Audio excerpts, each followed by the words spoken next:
Sudah kelihatan Pak Din? Sudah, siap. Oke, makasih. Webinar Wirausaha Muda Universitas Esa Unggul.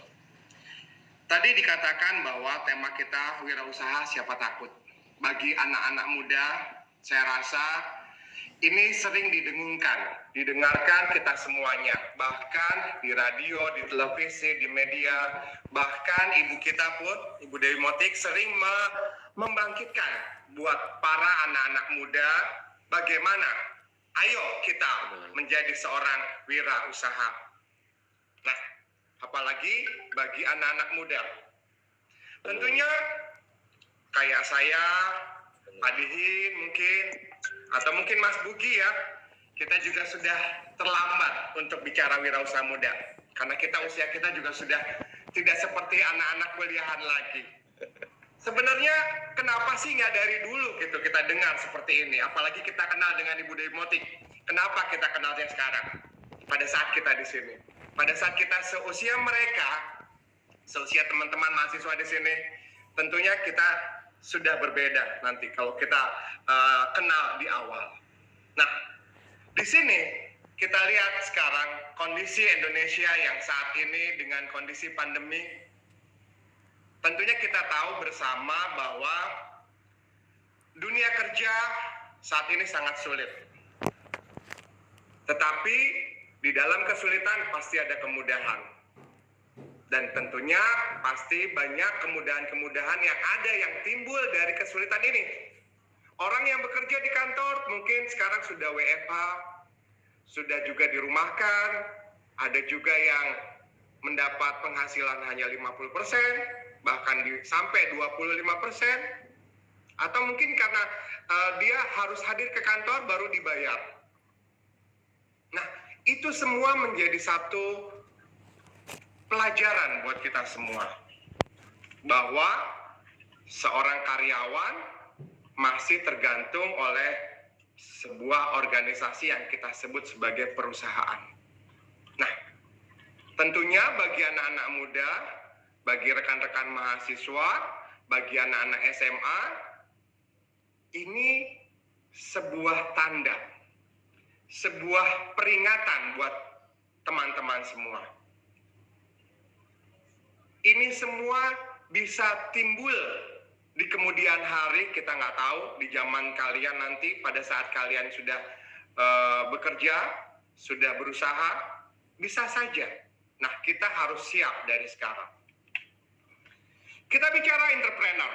Kalau bicara entrepreneur, Bu Dewi Motik ahlinya. Ya, Ibu yang selalu mendengungkan dari masa mudanya, saya tahu berbicara di televisi, bicara tentang pengusaha, bicara tentang wirausaha. Beliau menjadi seorang pakar yang luar biasa. Tepuk tangan Ibu buat Ibu kita. Saya juga belajar dari beliau bahwa kita lihat entrepreneur. Apa sih kalau kita bicara di sini, insan yang memiliki kemampuan dalam mengenal, mengelola diri, mengidentifikasi berbagai peluang, mengelola sumber daya dan sekitarnya secara kreatif untuk menciptakan nilai tambah bagi diri sendiri, lingkungannya secara berkelanjutan. Nah, kita tahu berarti kalau kita bisa mengelola sebuah sumber daya, melihat peluang yang ada, secara kreatif kita membuat penciptaan sebuah nilai tambah dari sebuah produk yang berguna bagi lingkungan secara berkelanjutan, itu bisa kita katakan sebagai seorang entrepreneur. Nah, kita lihat posisi Indonesia. Wirausaha Indonesia dan dunia. Ini dari sumber BPS, Kementerian Koperasi dan UMKM. Rasio wirausaha Indonesia 2016 jumlah penduduknya 250 juta orang, baru sekitar 7,8 juta orang, sekitar 3,1% wirausaha Indonesia. Sedangkan kita lihat wirausaha di negara-negara lain seperti di tetangga kita, Malaysia sudah 5%, Singapura 7%, Cina 10%, Jepang 11%, Amerika Serikat 12%, Berarti kita lihat bahwa negara yang maju berarti sudah memiliki banyak wirausaha muda yang aktif di negaranya. Indonesia saat ini hampir ya 4% ya, baru 3,5%. Nah, ini adalah gambaran umum kewirausahaan Indonesia, kondisi terkini sosioekonomi di Indonesia. Kita tahu PDB apa sih laju PDB pendapatan PDB per kapita dolar per AS dari sumber development indikator tahun 2020 semakin bertambah. Rasio tergantungan kita lihat dari BPS kita di 2030 kita akan ada bonus demografi. Apa itu? Yaitu teman-teman mahasiswa semua menjadi seorang muda yang usia kerja yang siap ya di dunia kerja, siap menciptakan lapangan pekerjaan dan lain sebagainya.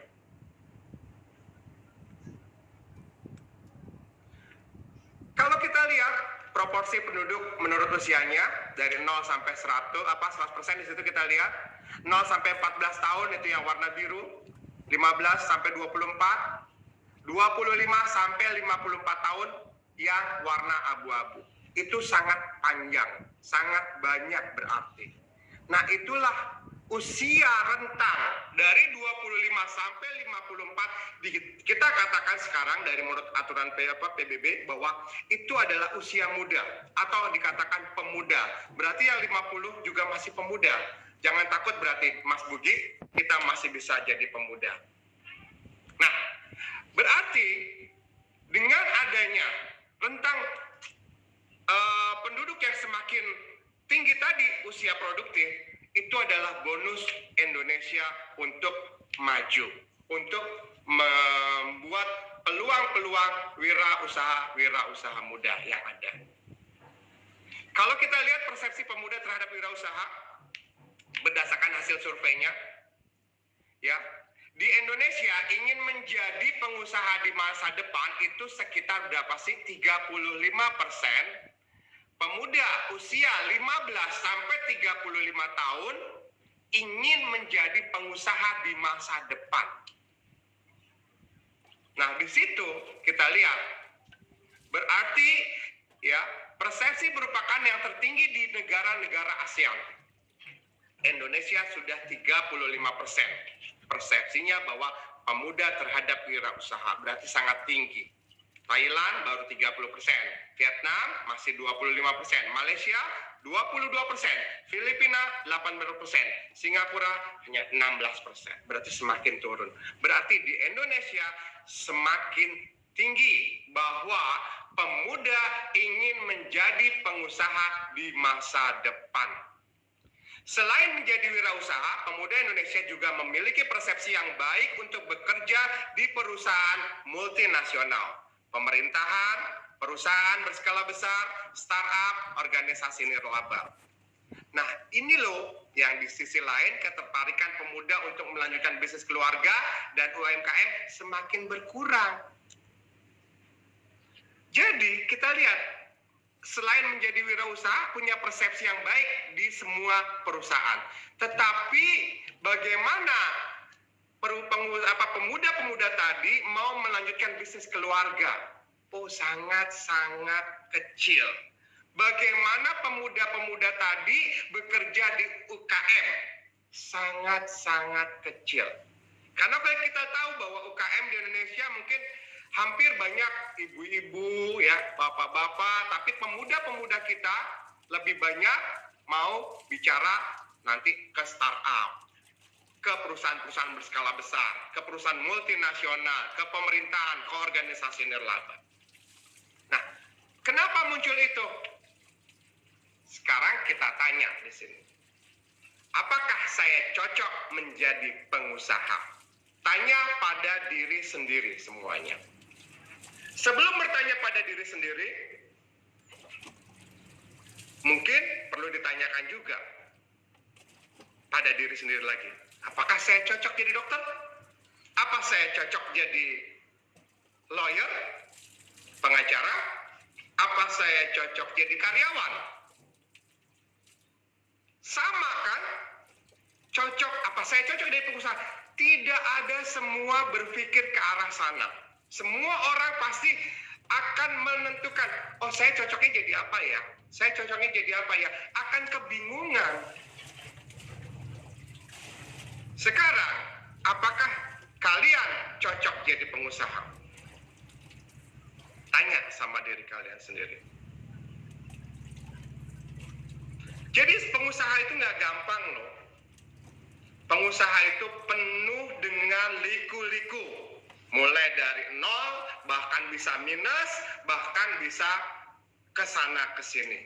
Sangat sulit. Tetapi dengan jiwa yang kuat, dengan tekad yang kuat, maka semua bisa menjadi pengusaha. Contoh sederhananya, seorang bayi bisa jadi pengusaha? Bisa nggak?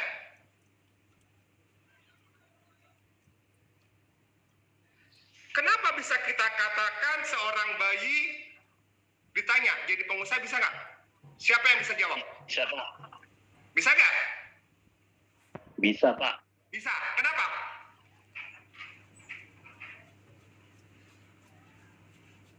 Oke, saya bantu. Sekarang kalau kita lihat, bayi kita foto, ya kan? Maka dia jadi model, maka dia sudah menghasilkan uang. How to make money, how to make profit buat kita, itu pengusaha. Dengan cara, pokoknya saya mau menghasilkan uang buat saya. Seorang bayi di foto, maka dia jadi model, ya kan? Jadi artis, maka dia sudah menghasilkan uang. Bisa jadi pengusaha. Jadi tidak ada syaratnya jadi pengusaha itu. Seperti karyawan, harus punya KTP, 17 tahun ke atas, harus lulusan S1, S2, S3. Pengusaha ada nggak? Tidak ada syarat seperti itu. Jadi, apakah saya cocok jadi pengusaha? Tanya pada diri kita masing-masing. Sama seperti kita menanyakan kepada diri kita, apakah saya cocok jadi polisi? Apakah saya cocok jadi dokter? Apakah saya cocok jadi insinyur? Astronot dan lain sebagainya waktu kecil. Tapi, siapa yang bilang, saya cocok jadi pengusaha nggak ya? Ada nggak yang punya cita-cita jadi pengusaha? Waktu dari TK ditanya, pasti ditanyanya, siapa yang mau jadi dokter? Saya, Bu. Siapa yang mau jadi polisi? Saya, Bu. Tapi tidak ada yang jarang yang menyebut, siapa yang mau jadi pengusaha? Nah, itu mindset itu harus ditanamkan di diri kita. Bagi adik-adik sekarang, boleh kalian kuliah mencari ilmu sesuai bidang kalian. Kalian akan menjadi pengusaha sesuai dengan bidang yang kalian tekuni. Itu menjadi lebih powerful. Jadi jangan takut. Jadi pengusaha tidak ada syaratnya. Coba tanya Bu Dewi yang berpengalaman. Bu, ada nggak syaratnya jadi pengusaha? Saya harus S1 kah? Saya harus usia 18 tahun kah? Saya harus beginilah, saya harus punya pengalaman dan sebagainya. Tidak. Jangan takut, tidak ada syaratnya. Semua orang bisa. Kalau kita kumpulkan seluruh dunia ini, ya kan? Kita kumpulkan semua pengusaha di dunia ini, baru sekitar 7%. Masih ada sisanya yang bukan jadi pengusaha. Semua orang juga nggak mungkin jadi pengusaha. Hanya 7% yang ada. 7% itu belum tentu semuanya berhasil. Jadi jangan takut. Peluang-peluang kerja yang lain masih banyak. Nggak mungkin semua orang jadi pengusaha. Hanya orang-orang pilihan yang punya kekuatan, yang punya tekad, yang bisa jadi pengusaha. Bayangkan, dari seluruh dunia ini dikumpulkan hanya 7% loh. Kurang lebih. Nah, itu yang harus menjadi bekal buat kalian bahwa pengusaha tidak ada syaratnya. Sekarang kita lihat di sini. Ada yang kenal dengan diagram ini? Ada employee, ada business owner, ada self-employed, ada investor. Ada di sisi kiri, itu E dan S. Di sisi kanan, B dan I. Kalau kita bicara E dan S di sisi kiri, itu ada orang-orang yang hanya bekerja mencari uang. Artinya apa? Saya kerja mau cari uang, saya kerja cari makan, saya kerja ngumpulin uang. Bekerja dengan kerasnya. Ini orang-orang di sisi dengan otak kiri yang lebih kuat. Kalau B dan I di sisi kanan, itu orang-orang yang punya otak kanan sebelah kanannya lebih kuat. You own a system and people work for you. Money work for you. Jadi kalau kita lihat, tetapi yang terjadi apa sekarang? Kalau kita lihat di televisi, you have a job, karyawan, self-employed, misalnya you own a job, siapa? Artis, ya kan? Dokter, ya kan? Sama, dia juga bekerja buat uang. Nah, disinilah kita tahu bahwa siapa yang mau di sisi kiri atau di sisi kanan. Siapa yang mau di sisi kiri? Sekarang saya ada di sisi mana ya? Atau misalnya mahasiswa. Siapa mahasiswa? Ya kan? Mahasiswa calon karyawan. Ya kan? Mahasiswa calon karyawan. Berarti dia di sisi kiri. Ada juga business owner, investor di sisi kanan. Kalau kita bicara artis, sekarang di dunia entertain atau dunia pertelevisian itu artis luar biasa, ya kan? Tapi dia bekerja apa? Buat cari uang. Dia harus kejar tayang, syuting. Untuk kejar sinetron misalnya, dia jadi artis sinetron. Dia harus bekerja keras. Berapa jam dia syuting, maka dia dibayar terus. Sampai akhirnya dia juga kelelahan, capek. Dokter, saya punya sedikit cerita. Saya punya anak, ya kan? Istri saya melahirkan, saya ke dokter. Melahirkan anak dengan periksa ke dokter aja misalnya ya. Berapa sekarang? 400.000, 500.000 sekali periksa. Periksa kalau bicara dokter misalnya dia paling bisa menangani 8 pasien, 10 pasien. Kali 500.000 cuma berapa ratus juta rupiah. Berapa rupiah ya kan? Keluar. Kalau dia 1 bulan full, berarti kan dia bekerja terus. Bayangkan, dia harus bekerja untuk make money. Nah, kalau di sisi kanan, lain hal. Siapa yang mau di sisi kiri? Siapa yang mau di sisi kanan? Nanti kita lihat. Contohnya. How money work di sini? Di sisi kiri itu ada 95% orang. Yang sisanya di sisi kanan itu ada 5% orang. Kalau bicara di sini, ya kan, karyawan pasti bekerja untuk orang lain. Karyawan, pegawai. Kalau bicara S, self-employed, Anda bekerja untuk pekerjaan. Ada dokter, ada artis, ada pengacara. Kalau dilihat di sisi kanan yang hanya 5%, itu ada business owner, ada investor. Business owner bekerja untuk Anda. Seperti pemilik perusahaan, pewaralaba, atau terwalaba, atau waralaba pribadi. Investor, uang bekerja untuk Anda. Seperti apa? Pemegang saham, pemilik properti, pemegang reksadana, pemegang obligasi, ini semua. Sekarang artis-artis juga setelah menghasilkan uang, dia larilah ke investor, dia larilah ke business owner. Supaya apa? Supaya dia menjadi 5% orang yang ada di sisi kanan. Karena kalau di sisi kiri kita bekerja hanya untuk uang terus, maka kita akan waktunya akan habis, tenaga kita terkuras habis. Apa yang terjadi? Tiap bulan kita terima uang, setelah gajian kita gunakan buat pengeluaran kita. Bulan depannya bekerja lagi dapat uang lagi, buat pengeluaran lagi, seterusnya. Kapan kita menikmati waktu kebebasan kita? Maka dengan business owner, dengan investor, kita bisa berubah. Bagaimana caranya? Jadi pengusaha. Nah, syarat pengusaha itu apa sih? Nanti kalau mau bahas tentang diagram ini bisa lebih panjang lagi. Di kuliah ada dengan Pak Dihin. Di materi-materi perkuliahan, terutama yang ekonomi, akan ketemu seperti ini. Nah, kalian harus bisa memilih. Kalian ada di posisi mana yang mau kalian sekarang? Mau di sisi sebelah kiri atau di sebelah kanan?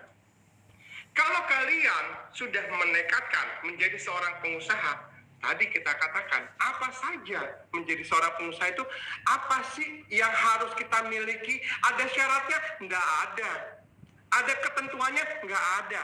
Tetapi kita punya satu nilai-nilai yang harus kita perhatikan di dalamnya.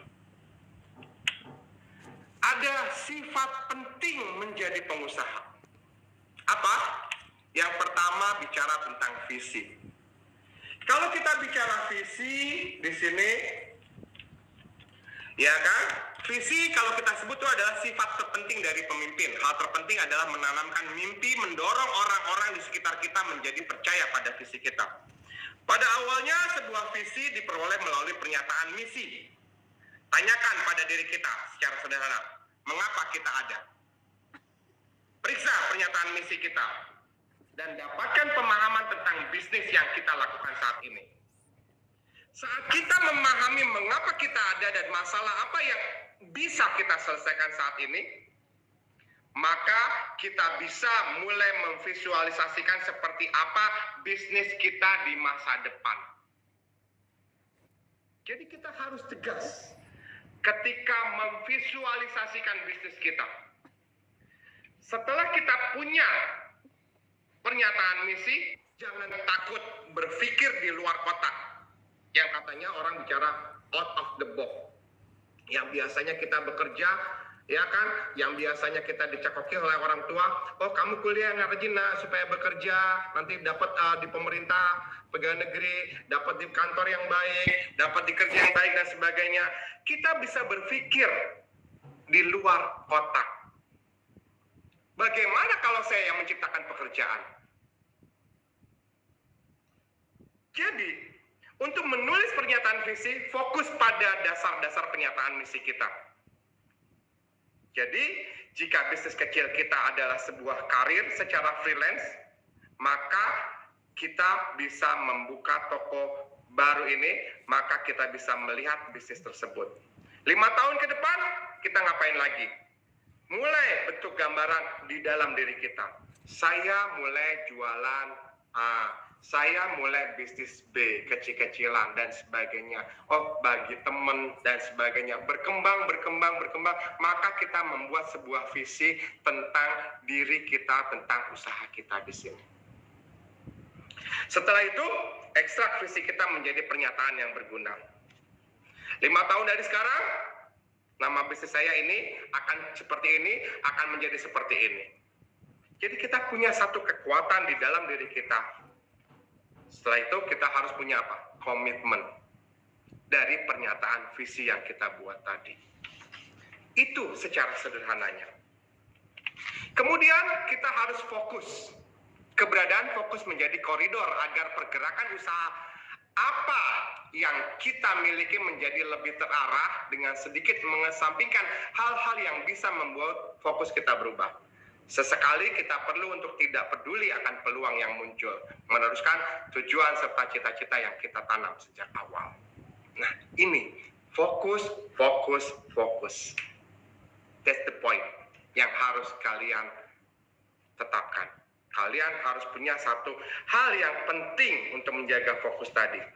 Sebagai pengusaha, tentu sulit menahan hal-hal baru yang menarik bila kita memiliki daya tarik keuntungan yang memabukkan. Kadang dilihat seperti ini, oh yang ini maju maka kita tertarik ke sini. Begitu ada bisnis lain yang maju, kita ikut lagi. Begitu bisnis ada berubah lagi, kita ikut lagi. Kapan kita mempunyai satu hal yang fokus buat diri kita? Jadi ingat, punya fokus. Selanjutnya, tegas. Sebagai seorang pemilik bisnis dan pemimpin perusahaan, kita harus memiliki rasa yang kuat. Rasa sini bisa berupa ketegasan dalam mengambil dan memutuskan sesuatu. Bisnis tidak bisa dilihat sebagai sesuatu hal yang biasa, karena akhirnya seorang entrepreneur memang harus bisa menjalankan sebuah siasat yang notabene adalah sebuah politik yang menggambarkan bagaimana mereka menjadi seorang ahli. Dari bicara strategi bisnis, bicara manajemen bisnis, itu bisa diperlukan supaya kita bisa sukses dalam jangka panjang.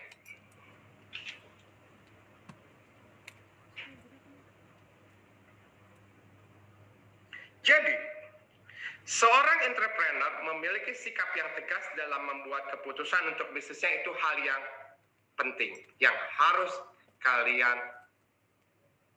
pahami dan kalian ada di dalam diri kita. Kita harus tegas. Ya. Kemudian, kita juga selain kita tegas, kita perlu bermain cantik supaya apa? Bisa menjaga keseimbangan. Terkadang ada permasalahan yang dihadapi, kemudian kita butuh pertimbangan, kira-kira jangka panjangnya seperti apa. Maka kita harus bicara tegas, tetapi kita punya satu konsep apa? Diri bermain secara cantik. Nah, itu yang harus ditekankan sebagai seorang pengusaha nanti. Kita juga harus punya kemampuan mendengarkan. Mendengar dengan baik menjadi motivasi bisnis yang baik. Dengan menerapkan konsep mendengar yang baik, bisnis yang jelas akan membuat jauh lebih menguntungkan. Manfaat mendengar sangat banyak. Kita bisa mengetahui jika konsumen ingin menyampaikan sesuatu pelayanan atau produk. Contoh sederhananya, kamu dengar dari teman-teman kamu sekarang, bisnis ini lagi bagus loh, saya butuh ini loh, saya butuh A loh. Nah, kenapa nggak kita sediakan? Kita mulai mendengar di sekeliling kita, teman-teman kita butuh apa, tetangga kita butuh apa, kita ambil. Dan itu adalah peluang yang kita bisa lakukan. Kita bisa ambil peluang itu menjadi bisnis kita. Jadi kemampuan mendengar itu sangat diperlukan. Bukan artinya kita nguping, kita mendengar keluhan, kita mendengar kebutuhan teman kita, tetangga kita, siapapun yang ada di sekeliling kita. Kemudian kita mencoba memberikan keluhan-keluhan mereka, memberikan solusi-solusi yang mereka keluhkan tadi dari pendengaran yang kita dapatkan. Sehingga hasilnya apa? Mereka bisa terjawab. Oh, kebutuhan saya kok ada ya sama kamu? Oke, kita mulai bisnis kita. Nah, step by step. Berikutnya adalah sosialisasi. Mampu mengembangkan komunikasi mereka dengan sesama pemilik bisnis, dengan orang-orang sekitarnya, bagaimana sosialisasi kehidupan sungguh dibutuhkan. Nah, ini kita lihat. Kamu, ya, para mahasiswa yang ingin mencoba berusaha menjadi seorang pengusaha, harus mampu berkomunikasi. Memang kadang awalnya, ya, kita mengalami kesulitan pada saat kita mau berkomunikasi, mau mensosialisasi. Kamu punya produk baru, kamu malu. Kamu punya satu gagasan baru, kamu malu. Tapi apa yang terjadi? Karena kamu malu, orang lain yang nggak malu, gagasannya lebih muncul duluan. Kamu malu, orang lain yang nggak malu, jualan, maka dia lebih berhasil dari kamu. Hilangkan rasa itu. Kamu bisa melakukan sesuatu yang terbaik buat diri kamu, ya. Jangan anggap malu itu menjadi satu tembok kamu. Kalau bisa tembok itu kamu hilangkan, kamu hancurkan tembok itu, sehingga apa? Kamu punya satu rasa keinginan untuk maju, maka malu itu akan menjadi hilang. Dalam artian malu yang positif loh ya di sini. malu dagang, malu mengenalkan produk. Sekarang ada teknologi, ada internet, ada handphone, ada Instagram, ada Facebook dan sebagainya. Publikasikanlah di sana. Maka banyak orang yang melihat. Setelah orang melihat, dia akan penasaran, bertanya. Setelah bertanya, dia puas, dia mencoba membeli. Setelah mencoba membeli barang satu, bagus, akan beli lagi. Akan repeat order lagi. Bahkan dia akan menjadi reseller kalian. Nah, Ari, punten bisa agak dipercepat mungkin waktunya ya Pak ya. Oke, nah selanjutnya fleksibel. Fleksibel di sini ya kemampuan kita harus bicara fleksibel, kemudian bicara dedikasi. Fleksibel dan dedikasi, kita bicara harus punya satu adaptasi. Seperti saat ini, kondisi pandemi dari bisnis Pak, berapa jam ya? Berapa menit kita bicara ya Pak ya? Ya, Bu. Saya mau tanya, karena ini kok jadi lama banget jadinya. Siap Bu, makasih Bu. Ya, jadi itu ya. Artinya, nah ini saya punya poin tadi Bapak Ibu. Jadi artinya kita punya poin mulai dari visi, fokus, ketegasan, kemampuan mendengarkan, sosialisasi, fleksibel, dedikasi, berpikir positif. Ini adalah satu poin yang harus diperhatikan di dalam kondisi kita mau jadi pengusaha. Sekali lagi saya ucapkan ini poin yang harus kita perhatikan bersama. Terima kasih sebelumnya dan mohon maaf karena keterbatasan waktu. Saya akhiri kali ini presentasi kami. Jika ada pertanyaan kami persilakan. Silakan. Terima kasih Bu. Wassalamualaikum warahmatullahi wabarakatuh. Waalaikumsalam warahmatullahi wabarakatuh. Baik, terima kasih untuk Pak Ari Pambudi atas pemaparannya. Selanjutnya, untuk mengawali atau untuk memulai pelaksanaan live webinar pada kesempatan kali ini, saya serahkan kepada moderator langsung yaitu Bapak Bugi Satrio. Kepada Bapak Bugi Satrio, kami silakan Pak Budi untuk memandu acara kesempatan kali ini. Terima kasih. Ya, baik. Terima kasih Kang Didin. Dan tentunya tadi kita juga sudah mendengarkan apa yang disampaikan oleh yang kami hormati dan kami banggakan Warik 3 Bidang Kemahasiswaan Bapak Ari Pambudi Eskom Mkom, dan tentunya bisa bermanfaat bagi kita semua ya. Banyak sekali yang sudah disampaikan itu menjadi satu wawasan dan pengetahuan yang bisa kita expand. Nah, sekarang nih gilirannya ya, semuanya para peserta, adik-adik khususnya para mahasiswa, untuk kita belajar dari seorang expert.